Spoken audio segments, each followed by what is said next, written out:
오늘도 공원에 빈 바람이 분다.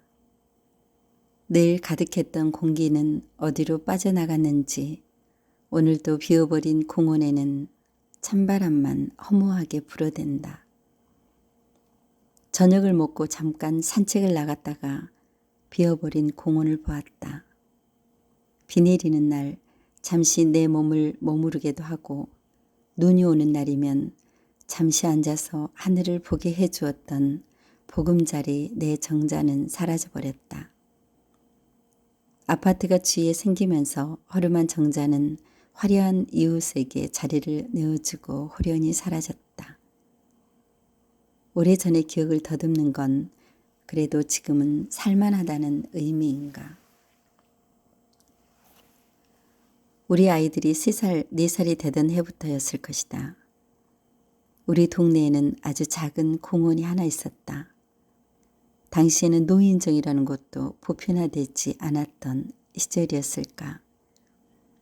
그 공원에는 할머니 7, 8분이 점심을 드시곤 늘 공원의 정자에 앉아서 자식 얘기, 돈 얘기 등등 소소한 일상들을 얘기하시면서 즐거운 시간을 보내곤 하셨다. 우리 어머니도 그분들 중 한 분이셨다. 그런데 봄이 지나고 여름이 지나면서 늦가을이 되자 할머니들은 한 분, 2분 공원을 비우셨다. 날씨가 추워지면서 놀 곳을 잃어버린 것이다. 어머니는 12시쯤 공원을 가시기 전에 늘 우리 집을 들리셨다.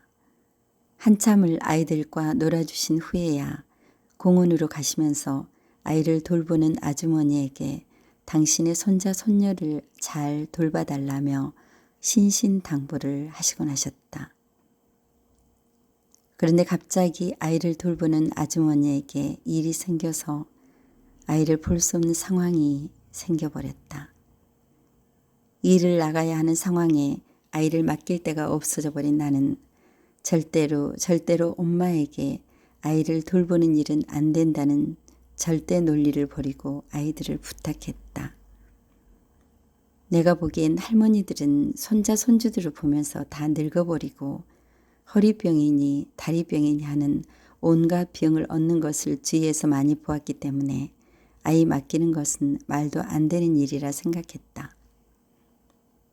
하지만 목구멍이 포도청이라 했던가 구태의연한 표현이지만 딱 맞는 말이다. 다른 표현이 없다. 일을 나가야 했다. 다행히 찬바람이 불면서 정자를 나가지 못할 상황이어서 마음이 좀 편한 상태였다. 하지만 놀러도 못 가시면서 아이를 돌봐달라고 할 수는 없었다. 급하게 아이를 돌봐줄 아주머니를 구하러 동분서주했다. 그런데 어머니는 2, 3일 우리 아이들을 보시더니 놀기라면서 아주머니를 구하지 말라고 극구 말리셨다. 사실 돈 때문이셨다는 걸 나는 잘 안다. 내가 보기에도 우리 아이들은 정말 순해 보였다. 한참 개구질 때인데도 불구하고 할머니 말씀도 잘 따르고 둘이서 잘 놀았다. 하지만 이건 순전히 내 생각이다. 아이들이 어떻게 하루 내내, 일주일 내내, 한 달 내내 잘 놀고 잘 먹고 순종적이겠는가. 하지만 어머니는 늘 일 나가는 딸이 안쓰러워 절대 한마디도 아이들이 힘들게 한다는 말씀을 안 하셨다. 밖에서 걱정이 되어 전화하면 아유 잘 놀지 잘 먹고 걱정 마라 일이나 열심히 하시고 집에 헐레벌떡 달려 들어오면 잘 놀더라 내일 보자 우리 새끼들 하시며 밝은 표정으로 등을 보이셨다. 정말 그런 줄 알았다. 그런데 우리 가족 모두가 나에게 숨기고 있었던 사실, 아이가 때를 써서 동네를 한 바퀴 돈 일, 잠투정을 해서 온갖 수당 방법을 동원한 일, 너무 오랜 시간이 지나고서야 알게 된 사실이다. 나는 엄마여서 너무 당연하게 때를 쓰거나 잠투정하는 것이 하나도 힘들지 않았지만 나이 든 할머니에게는 얼마나 힘든 일이었겠는가. 어머니가 우리 아이들을 보시고 겨울이 되어 놀 곳도 잃으시고 아이들과 하루 종일 계시는 게 안쓰러워 친구분들을 놀러 오게 하시는 게 어떠냐고 했더니 평상시 너무 사람을 좋아하시는 어머니가 환한 안색이 되시면서 그러겠다고 하셨다. 그리고 그 후 몇 년 겨울 우리 집은 아이를 돌보는 아주머니가 있건 없건 늘 공원의 겨울 정자였다. 처음에는 서너 분, 결국 공원 정자의 모든 할머니들이 우리의 작은 집에 겨울만 되면 의뢰에 모이셨다. 누구 한 분 겨울 한철을 혼자서 집에만 계시겠다는 분이 없었다. 그리곤 다시 공원의 정자가 따스한 봄이 될 때까지 우리 집은 엄마와 할머니들의 웃음소리로 가득했다. 동네 나이 드신 언니들이 안쓰러워하면서 저렇게 할머니들이 겨울마다 와서 노는데 힘들지 않느냐고 걱정했다. 어느 집 며느리는 미안하고 고맙다면서 맛있는 아이들 간식을 챙겨주기도 했다. 세상에 이런 천국이 어디 있겠는가. 사랑의 기운만 있어도 아이들은 행복하게 자란다고 한다. 그래서 할머니 곁에서 자란 아이들은 예의도 바르고 어른 어려워할 줄도 알고 성품이 따스하게 성장한다고 한다. 이 세상에 할머니처럼 자기 핏줄을 사랑해 주신 분이 어디 있겠는가. 너무 행복했다. 어머니에게 아이들을 맡기고 일을 나갈 때쯤 어머니 친구분들과 얼굴을 마주치면 너무 고마워 허리를 90도가 인사가 했다.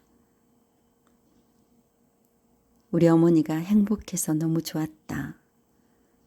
그런데 더더욱 좋았던 것은 우리 아이들 때문이었다. 집에서 뭘 구워 드시건 뭐가 낭비가 되든 난 아무 관심도 없었다. 오직 우리 아이들에게 너무 좋았다. 우리 아이들은 갑자기 사랑을 주는 훈장님 7, 8분이 계셔서 겨울 한철을 사랑의 가르침으로 온통 보내는 시간이었으니 어머니 친구분들은 우리 집에 들어서시면서 오메 우리 새끼들 잘 잤는가 인사부터 하신다. 세상에 어디에서 몇 년을 그 많은 거짓 없는 사랑을 받을 수 있겠는가. 늘 많은 걸 주지 못하는 나는 정말 그분들이 고마웠다. 어머니 친구분들이 고맙다고 하실 때마다 얼마나 내가 더 고마운지 긴 설명을 해야 했다. 그리고 몇 년이 지나면서 노인분들이 놀 공간이 하나둘 생겨났다. 다행히 우리 아이들도 사랑으로 훅 컸다. 지금도 그때를 생각하면 가슴이 뜨거워지고 행복하다. 늘 좋아하는 나에게 누군가 물었다. 진정으로 한 번도 집이 노인들 놀이터가 되었는데 귀찮지 않느냐고. 웃었다. 얼마나 바보이면 돈 안 들이고 통째로 훌륭한 훈장님들을 모시는데 그걸 귀찮아하겠는가. 가는 것보다 오는 보물이 몇백 배, 몇천 배, 몇만 배 가득한데. 우리 어머니가 가셨다. 거의 1년이 되어간다. 우리 아이들 속에는 우리 어머니의 사랑의 흔적이 가장 많이 남아있다. 아이들이 시시때때로 할머니를 찾아갔고 지금도 보고파하고 매번 기억하는 것이 그 이유다. 어머니가 가신 지 1년이 되어간다. 언제나 달려가면 늘 계셨던 그 자리가 비어있다. 가슴에도 구멍이 하나 뻥 뚫려서 겨울 찬바람이 부니 더욱 그렇다. 이제 어머니와의 사진은 빛이 바래져 간다. 하지만 더더욱 선명하게 우리 아이들 가슴 속에는 할머니의 사진이 점점 선명해진다. 낙엽이 우수수 떨어지면 겨울에 기나긴 밤 어머니하고 둘이 앉아 옛 이야기 들어라. 나는 어쩌면 생겨나와 이 이야기 듣는가. 묻지도 말아라 내일날에 내가 부모 되어서 알아보리라. 어머니와 같이 늘 부르던 노래다.